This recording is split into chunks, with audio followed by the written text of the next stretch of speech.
This is the curl to reverse press. So I'll show a few reps and I'll break it down. So I start with dumbbells at my sides, shoulders back a little bit. I'm gonna curl up to palms facing me and then press up, not quite all the way, and back down. So I curl, palms facing me, back down.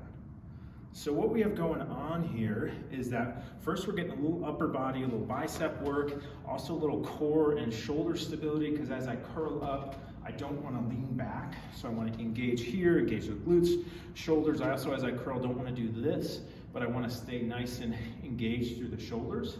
Then once I get here, so in this position with the palms facing me, that's going to be shoulder external rotation, particularly once I get the forearms parallel rather than here. And then as I press up, that's going to work the rotator cuff, a little bit of the tricep, still some bicep load, and also a muscle called the serratus. And so it's pretty challenging, a lot harder than your standard overhead press to get it up in this position.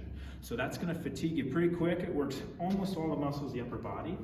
So one thing I mentioned, we don't go all the way up on this. So for most people, because this isn't a normal way I would reach up overhead, I'm not going to have full shoulder range here. And if I force it, I'm going to extend my low back.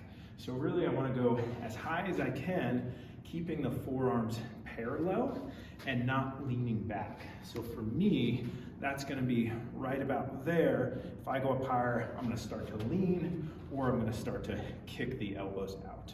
Okay, so that's the curl to reverse press.